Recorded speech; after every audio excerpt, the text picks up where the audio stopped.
morning everyone and welcome to the NPTEL course Advanced Distribution System Analysis and Operation, and today we will start our module 8, that is DER Integrated Distribution Network Fault Analysis and Protection. So, in this module we will cover few things, that is first we will see what is the impact of DER integration on the fault currents. Like in the normal operation, if there is no distributed energy resources in the network, then what is the level of fault current? Then if you add the DERs, then what is the level of fault current? Then how to do the fault detection and the classification using classical and the AI methods. What are the existing methods we have? Then relay coordination algorithm, outage management system and fault right through operation of the DERs. Okay. So, we will start with the impact of DER integration on fault currents. So, we know that DERs might be of two types. First type of DER, which is an inverter based DER, let us say you have a PV system or a wind system. Generally these DERs are inverter based, because after the PV module you have a inverter. Even with the wind you have an AC maybe, or might with the rotor side you always have a RSC and a GSC. This is your RSC and this is your GSC, and then it is connected with your grid, right. So, that means we always in the inverter side we always have a DC side voltage at the DC side, which is generated by the PV panel, or if it is from the rotor, then we convert from AC to DC with the help of RSC, and then with the help of GSC we convert from DC to AC. So, we always have an inverter in place. In contrast with that, if you see the diesel generator, which is not considered at the DERs, but still we keep it as a backup if sometime your main power grid fails, or if sometime your DERs are not acting properly, or your storage is also depleted, you know, do not have your energy storage. So, at that time what we do? We turn on our diesel generators to give a backup supply. If that is the case, then diesel generator is obviously not an inverter based generator. It has a synchronous generator, that may be a single phase generator or a 3-phase generator, but it has a single phase generator. Similarly, if you have a micro turbine, or you have a small hydropower plant, or you have a pump storage hydropower plant, if these kinds of plants are there, energy generation sources are there, then those are not called inverter based DERs, those are called synchronous based DERs or SDERs. Okay. Then with this DERs connection, normally we form a small microgrid which will be catered by those DERs, and those microgrid can either operate as a grid connected mode when it is connected with the utility grid, or when something fault occurs at the upper grid, it can island itself from the upper grid and then operate as an islanded mode. So, it has a two operating mode. First it can go to the grid connected mode, or it can come to the islanded mode. So, depending upon which mode it is operating, what are the DERs present in the circuit, this will say you that what will be the level of fault current in your distribution network. Okay. And that will investigate one by one, that if the microgrid architecture is changing, that means you have a different kinds of DERs in place, or if your microgrid is grid connected or it is islanded. Depending upon that, we will see how the current, fault current at different levels will changing. So, what are the protection challenges when you have a microgrid or you have a DERs in the distribution network? What are the protection challenges we see? First challenge is the bidirectional power flow. Normally in the distribution network, whatever relays are installed, those are mainly your overcurrent relay. Okay. That means, because we assume all the time, because our distribution network was passive in nature, even for last, even if you go back to 5-6 years back or 10 years back, you always have a unidirectional power flow. That means, power is always going from the upper bus to the lower bus. Okay. So, that is why you need not to have a directional component with the overcurrent relay. So, you just sense whether this current what is flowing, let us say IA, this current is greater than a threshold or not. If it is a greater than a threshold, then it is fine, you are good. But now what is happening? Now the power is not one unidirectional, it is bidirectional. That means if you have a DER over here and the load is less, then there is a high chance that this power will feed back to the main grid or the upper grid. So that will cause, if the bidirectional power flow is there, so that makes the traditional protection coordination problem. Overcurrent, we know, overcurrent relays, there is a coordination things. If you have a primary relay, if you have a backup relay, then primary relay has to act fast and backup relay has to act slower than the primary relay after some time limit. So if you have a bidirectional, so what is happening? Let us say if there is a fault, so at that time if a fault occurs, then at that time all the relays will trip, and this relays will also, let us say this relays will trip, and you have another relay here, so this will also trip, everything will trip. So all the relays if trip, that means your service will go out of order. So that is not a reliable option. Then the second is the dynamic fault current profiles. We have seen that generation from a DER, whether it is a solar or it's a wind, the generation itself is a very uncertain thing that we have done in our OPF analysis, right, the uncertainty quantification. So if the generation is uncertain, that means the current what is produced by this DERs is also uncertain. So if any fault occurs, so fault current contribution may vary rapidly, right. If you have an uncertain generation, uncertain current, so at the fault time also you cannot recognize that whether that fault current will become very high due to the DERs, but let us say you predicted that okay, I have a solar, so if something fault occurs, then the current will be very high. So you kept your threshold very high, but at the time of actually fault, let us say it is a cloudy weather, so your DER generation is close to 0. So at that time what will happen? You have a fault, but the current will be very low, so your relay cannot recognize that current. So that fault will persist and your system will go out of synchronism. So if it is very rapidly with DER operation, making it harder for protection devices to detect and isolate the fault. Then at the last, inverter fault current limits. Whenever you have an inverter based DERs, inverter has inherent a capability of fault current limiter. Okay, that will give that if a current goes very high, then it will clip it. We give this kind of an profile or a setting that if the current goes very high, then this will be clipped, the very high current will be clipped out. So inverter based DERs limit fault currents to low levels for self protection. This is a self protection methodology is equipped always with a inverter based equipment, which reduces the effectiveness of the traditional overcurrent protection. Okay, that means inverter itself that it is clipping down the current. So if it is clipping down the current, that means your traditional relays that will see lesser current of fault. So there is a chance that though the fault is there, but it will not trip. So if that is the problem, then the fault will persist. Now we will see how do DERs affect the fault current characteristics, or how much is the contribution if you have a DER, so how much contribution it has to the fault current. So DERs can decrease, increase or alternate the timing and direction of the fault currents depending upon their technology and connection point. Okay. So inverter based DERs limit fault currents, while synchronous based DERs can contribute large fault currents similar to the conventional generator. Synchronous based DERs means you can think it as a thermal power plant or a conventional power plant, fossil fuel based. If it is a diesel generator, in thermal power plant you are feeding coal, in the diesel generator you are just feeding diesel. But ultimately it is the operation is approximately same. You have an IC engine and then that will give you the power. So it is a synchronous generator which is operating, but the capacity of the synchronous generator is less. So if any fault occurs, then obviously synchronous contribution from the synchronous generator to that fault is very high.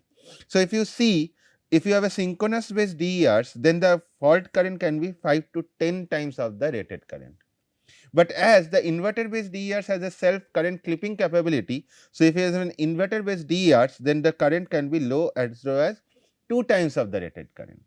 So there comes your problem, that how will you set the threshold for the overcurrent relay, right? Because let us say you threshold for this SDER, then you have to set for very high current, and then this current will not be recognized, inverter based fault. Now, let us say you did it for this low value, even let us say this is less than 2, let us say this is coming out to be 1.5 times rated current, you set it, you set like this. Okay. But it may happen you always not get rated current in your system, right. Sometimes it happens that your system is experiencing very high load or peak load, that sometime that may go that okay, for a very small time interval your load is going to let us say 1.5 or 6 times. This is not a fault condition, this is just an overloaded or peak loaded condition. So, at that time also if you set your relays to this setting, then it will trip. So, other than catering the load, your entire system will be shut down. So, there is a problem. If you see also the curve, that for synchronous bit generator, this fault current amplitude is very high compared to the inverter based DERs. Okay. Now, then what are the challenges? Again, what are the challenges with the relay operation? We have seen the fault current will be very high for the synchronous based DERs, and inverter based DERs it is somehow low, but the relay will face what kind of challenges? First challenge is the relay blindness. Okay. That means when a nearby DER provides most of the fault current, that means if you have a load over here first, that load is scattered by your main power system and also from the DERs. So, whenever a fault occurs, that fault current is also fed by, that fault is also fed by this two component.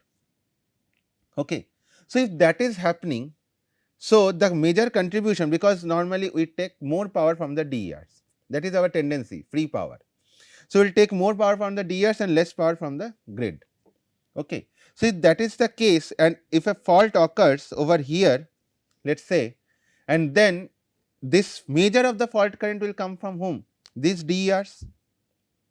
This DERs will give you the major of the fault current, and this main grid is supplied to the lesser of the fault current. Okay. If that is the process, then it may happen that this current flowing through this relay is very low, that fault current coming from the actual grid. So, this relay will not operate this RA. If that is not operate, then what will happen? This fault will persist. That means your fault is continuously fed by DR, though there is a fault, but your relay RA cannot recognize that there is a fault and it will not operate. So, you can see that illustrates how the DRs act as a low impedance fault current source, reducing the fault contribution from the main grid and limiting current flowing through the upstream relay. So, your relay cannot see that if you have a primary relay over here and you have a backup relay over here. So, what will happen? The primary relay may that will operate, that is fine, but if your primary relay fails to operate, sometime it happens that your primary relay cannot recognize the fault current and it fails to operate, but this then at that time is RA is your backup relay, but backup relay is seeing that your relay current is very low. That means it is seeing it is becoming the blind to that fault and then it will not operate. So, your primary relay also fails to operate, your backup relay also failed to operate. So, your system will collapse.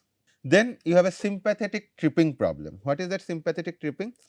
Relay on adjacent feeders may trip unintentionally because DERs contribute fault current to nearby faults, even when no fault exists on their own feeder. What does it mean? If you see this figure, you have a fault over here. So, obviously, this relay will trip, that is fine, but as this is a DER, so this DER will also feed some fault current through this connection. So, this R1 relay will see a very high current is flowing. So, that will also trip down if it is an overcurrent relay without having a directional component, that is the most of the cases like passive if you go with the conventional distribution network protection system. So, if this is tripping down, that means what is happening, that this portion is also not getting power, but there is no fault in this feeder. Like if this is AB feeder, you have no fault in the AB feeder, you have the fault only at the CD feeder, but because your relay cannot distinguish whether it is the fault, so it is tripping down the entire circuit. So, that calls sympathetic tripping, and that is also a problem with the DR installation if you do not upgrade your protection system. Then loss of coordination. DERs can alter fault current levels, causing primary and the backup relays to operate too closely in time and violating the required coordination time interval. Okay. So, it may happen that sometime if your DERs is incurring a fault, that means your system is incurring a fault here. So, if the primary relay operates, because it is seeing a very high current, and normally this backup relay, that is setting that it will operate after a certain time interval, because the fault current reduces after a certain time interval if the DC offset is keeps on reducing. So, at that time, after some time, this backup relay will operate. But as your measure of the fault current contribution is from DER, so already you are taking lesser current from this main power system. So, that means this backup relay is already seeing a very less current, and if that less current value is more than the threshold, backup threshold set for this RA relay. So, what will happen? These two relays will trip together, though there should be a time difference as per the rule. Your backup relay must be operated after some time of your coordination time interval, but as it is seeing lesser current, but that lesser current is like somehow more than the threshold. So, what will happen? It will sometime it can operate even when the primary relay is operating or the time gap is very low. If that is the case, at that time ensure that the backup relay operates only after the primary relay has that sufficient time to clear the fault. So, if you only do the backup with the help of current grading method, so this is your time grading. So, if you do the backup setting with only current grading, that means if the current become lower of a certain value after the DC offset, then only it will operate. If that is the case, if you feed that if the current is lower, so at that time only it will operate somehow lower from that primary relay current. So, at that time only it will operate. So, it will fail and the coordination will be lost.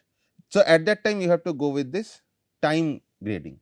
They have to set that it will be operate after a certain time, not depending upon the value of the current. Okay. So, this is the loss of the coordination. It may happen when you go with the DER installation.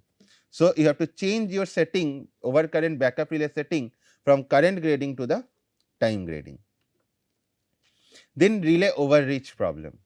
When DERs inject additional fault current, the relay perceives the fault to be closer than it actually is, causing unintended operation beyond its protection zone. So, what does it mean? Let us say this RA relay is designed to protect the feeder from A to B. It has nothing to do if the fault is occurring in the B to C, that means outside of its region. But let us say a fault occurs at between B to C. So, that fault will be fed by these DERs as well. Okay. And if that fault current is very high and this RA recognizes it, and then it has the tendency to trip itself, and it is tripping, that means though it is designed to protect only the AB section, but it is tripping for the section of B to C. So, that means it is seeing that the fault outside its region, though it is outside its region, but it is seeing that it is inside its region. And if that is happening, then what will happen? That will cause your relay overreach. Okay. So, that problem also we see and incorrectly operate for faults outside the intended zone. Then bidirectional power flow, that is also creates some problem. What is the problem? DERs can reverse the direction of the fault current, that we know, invalidating traditional relay logic that assumes unidirectional flow. So, if you see only that it is designed only for the unidirectional power flow logic, if your relay is only designed, and if let us say you have a directional your component that only this direction if the current flows, then only it will trip, and as in the DERs you never know at which time, at which direction the power will flow. So, that will cause the problem and the relay may fail to operate for this kind of situation. So, in this figure you can see that how an inverter based DER under low generation condition causes fault current to flow in the reverse direction. So, this is your reverse direction current requiring directional relays for proper protection. So, you need a proper directional component introduced with your relay that will cause that, okay, if though the fault is there, but as it is outside the region, so that I will not terminate, I will not trip. Okay. Otherwise, if there is a, let us say this, there is a load and here you have a normal overcurrent relay. So, what will happen? If the power is going to the reverse direction, it will see and it will trip this relay as well, but that is not needed if you have a fault here. If you have a fault here, then only this relay and this relay must be operated. Okay, that means relay at bus A and relay at bus B, left hand side of the bus B has to operate, not the right hand side. But if you do not install the directional component, then what will happen? This relay will also operate right side of the bus B. And if that happens, that means though you can cater this load at the bus B with the help of DERs, but you cannot cater it now. Okay. So, that will also create a problem if you are installing DERs and go with the conventional protection scheme. System instability. So, delayed relay operation can cause the fault to persist beyond the system's critical clearing time, risking loss of reliability, especially for synchronous DERs. Okay. So, if you see, shows that from this figure, when the relay clearing time exceeds the CCT, synchronous machines may lose synchronism and destabilize the system. So, that means as it is seeing that the current variation is current fault current value or amplitude is very uncertain and it keeps on varying. So, the relay operation times also keeps on varying. So, if sometime it happens that this is your CCT, that is your critical clearing time for clearing a fault, but if your relay operates after that, that is the relay operating time is more than that. If that happens, then what will happen? Then all your system will go out of order. They will lose the synchronism, your fault will persist for a very long time and then your system will destabilize and it will collapse. Now, we will see a case study with the IEEE 33 bus system with synchronous DERs and we will see how the presence of synchronous DERs is creating the problem. Whatever we have discussed, we will now validate whether that is present or not. So, the case study is based on the modified IEEE 33 bus system, which is integrated with the 4 synchronous DERs and 11 protective relays. So, these are your protective relays you can see in the yellow. Simulations are performed using DigScile and Power Factory for grid modeling and MATLAB for analyzing relay behavior and system dynamics. So, it is performed with the DigScile and Power Factory and the MATLAB. Okay. So, this is your 33 bus system. You have 1, 2, 3, 4. These are your DERs present at the distribution network and these are your relays present. Okay. We always in distribution network we always not keep that each feeder will have a relay, that is a very costly solution. So, normally we put a relay and we put them in an act that it will protect a certain portion of the system. Let us say this one it is installed to protect the entire this section. R10 will act as a primary relay for enter this section, okay, and backup relay for enter this section. Okay. So, that is how it is designed. Not every feeder or every bus will have some relay, that will increase your capital investment cost. So, first we will see what is the result without the synchronous DERs. So, in the base case, fault currents and the relay settings are calculated without considering the connection of the synchronous DERs. Okay. So, this is the fault current amount by seeing by the each relay if the fault is there at the buses. That means, if you see the fault is created at the B3, that means it is at here, this one, then you have B22, that means the fault is at here. So, depending upon that different faults are created and that faults are simulated with the system 33 bus system and the current through these relays has been calculated. And each fault is detected by a primary relay. This is the fault if the fault is at B3. So, R1 is the primary relay and nothing is at the as the backup relay. Okay. Same if your fault is at B22, then R2 is your primary relay and there is no backup relay. But let us say you have a fault at B25, that means you have a fault at here. Okay. So, if you have a fault at here, then R3, this relay will act as the primary relay for fault at B25, and R1 which is behind that, because this is R3. So, this is your R1. So, R1 is the behind of the R3 and that will act as your backup relay. So, depending upon that, at each fault time, what is the level of the fault current flowing through that relay, that will give you the fault current level, fault current calculation, or the fault current, your threshold that you can set for your relay coordination, relay operation. So, this is the primary relay operation and this is your backup relay operation. So, the primary fault current ranges from almost 375 to 1190, typical for strong grid condition. Backup relays are assigned based on the closest adjacent protection zone.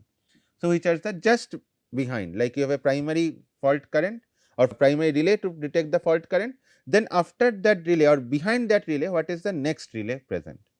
So, that is assigned as the backup relay, as we discussed.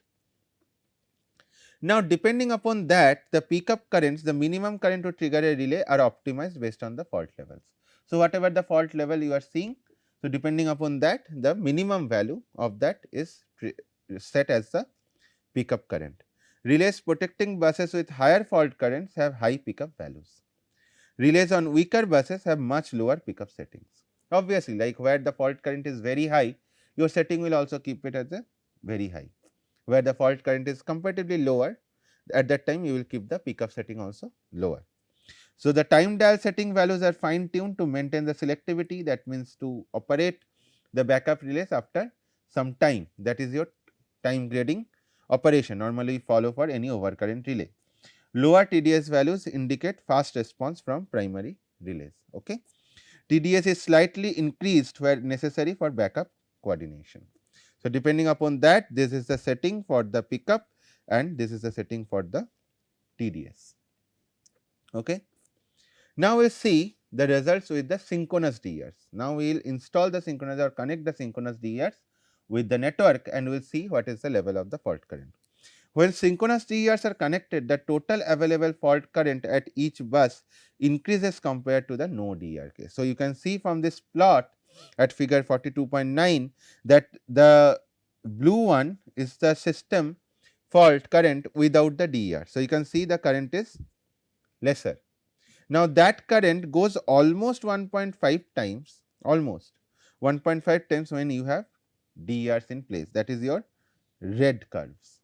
Okay. However, when you have DERs in place, so what will happen? The major contribution of the fault is coming from this DERs, but the contribution from this main grid has been reduced. Okay. So, however, the contribution from the main grid decreases and SDERs or synchronous DERs supply a significant portion of the fault current locally. Okay. So, that you have to keep in mind and keep that point consideration. So, now if the fault currents stay high, relay by relay, we will see the how it is happening. This is the comparison table. This is the current setting without the DR connection and this is the current with the DR connection. So, if you see from this that without DR this is 1190, this is 1017, fine, the primary relay is good. Even for the B22 it is 764, it is 908, that is also fine because your fault current enhances a little bit. B25 853 1084, that is also fine. But if you see the backup relay current, previously it was 943 because the backup relay means the power is coming from the main grid.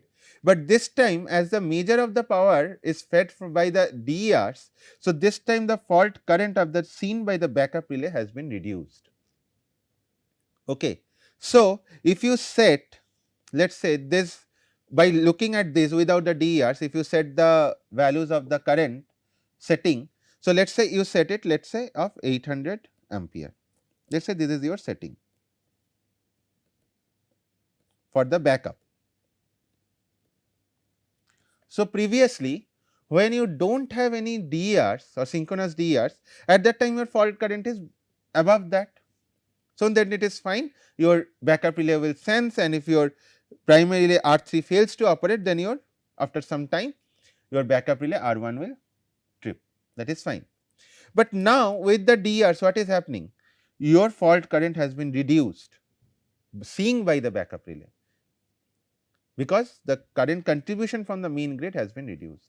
So, it has become 673, which is lesser than your 800 ampere. So, your backup relay is saying okay, the current is fine, it is not crossing my threshold. So, why should I trip? So, it will not trip. So, in that case if your primary relay fails to operate, so at that time your backup relay will also not operate. So, that is the problem with the DERs. If you install the DERs and do not put a proper setting or change your setting in the overcurrent relay. So, the same thing you can see with the other relays as well. So, sometime it is increasing, sometime it is decreasing. If it is increasing, then it is fine, but if the current is decreasing, then it is the problem. So, you can see the second backup here it is 868, but here it is 638. So, actual the contribution from the main grid is reduced and R1 is close to the main grid. So, R1 will not act properly when it is serving as the backup relay operation. So, then there will be a violation of the coordination time interval. Also you can see that due to that, if your backup relay is not operating or sometimes it is operating prematurely, that means let us say here your current has increased from this sections for this R4, R5, R6 whenever it is operating as a backup relay. So, at that time the current has increased significantly from the previous one, okay, because if you go inside then your DER contribution is very high. So, your backup current is becoming very high. So, at that time what will happen? Your time setting, if you do not put that time setting properly, then your DERs or your backup relays will operate same time of your primary relay, and at that time you will lose the coordination. So, which is not desirable. So, that is the problem with the DER installation in the traditional power distribution network, and if you do not change or if you do not upgrade your settings or your arrangements of the protection systems. So, what are the key takeaways? The DERs reduce grid contribution to the fault, complicated relay coordination system, okay, you set something and you will get something, cause sympathetic trips, blindness and instability.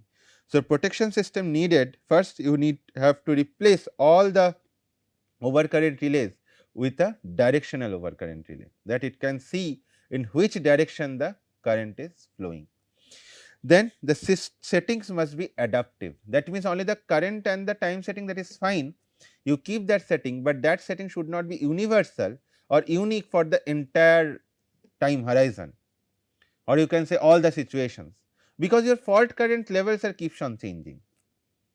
When you have DER generation, your fault current is something else. When you do not have DER generation, at the time your fault current is something else. So, your settings must be adaptive to that uncertain nature. Then we go for AI based decision making, because that is a very fast acting decision making compared to your traditional decision making system. Then your relay setting or the optimization problem must be stability aware. So, it has to keep the system stability in mind and then operate according to its time and current settings. So, with this I will end today's lecture, and we will continue with this how we can modify the distribution network protection system in the next class. Thank you.